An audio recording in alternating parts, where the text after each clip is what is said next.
Dans la nuit du 19 au 20 juin 2023, Claude Sarraute s'est éteinte à l'âge de 95 ans.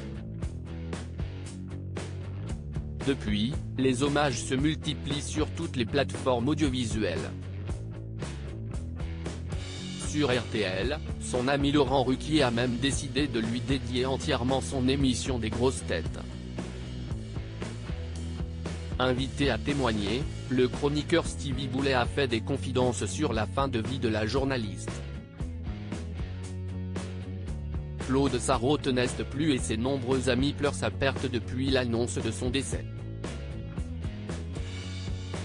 Particulièrement proche d'elle, Laurent Ruquier a pris l'antenne ce mardi 20 juin 2023, sur RTL, dans le but de dédier entièrement son nouveau numéro des grosses têtes à la mythique journaliste. Pendant plus de 2 heures, les amis de la vieille femme se sont succédés sur les ondes pour raconter de tendres anecdotes à son sujet. Parmi eux, Stevie Boulet, ancien candidat de télé-réalité aujourd'hui devenu chroniqueur, est revenu sur les dernières volontés de son ami. Claude Sarraute était une femme forte, courageuse, déterminée mais surtout très bienveillante. Pour celui qui s'est fait connaître grâce à Loft Story, elle a été un vrai repère.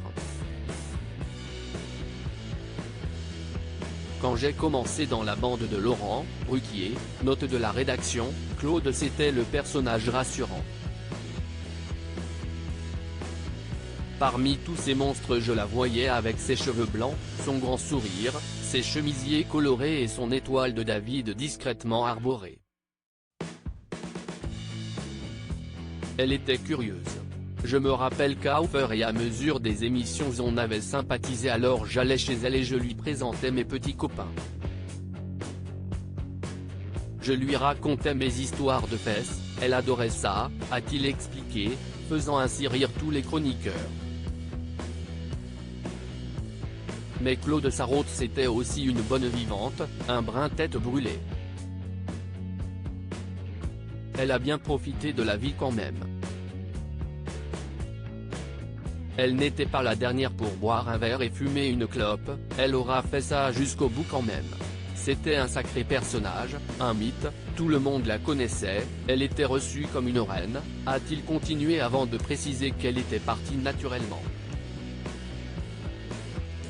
Pourtant, ce n'est pas ce qu'elle avait prévu. Se voyant se dégrader au fil des années, Claude Sarraute avait imaginé une façon légale de partir où et quand elle le souhaitait. Elle voulait partir en Suisse et choisir la date, a-t-il révélé. Immédiatement, Laurent Ruquier a alors pris la parole pour expliquer en détail ce qu'avait son ami en tête. Elle était effectivement adhérente à la fameuse association du droit de mourir dans la dignité. Pendant des années elle nous a expliqué qu'elle choisirait le moment et qu'elle irait en Suisse. Jusqu'à ces dernières semaines, elle continuait à s'observer, à observer ses derniers jours, sa fin de vie. Elle avait encore cet œil de journaliste, elle était curieuse de ce qui lui arrivait, curieuse de sa transformation, même physique. Elle était journaliste d'elle-même, a-t-il conclu.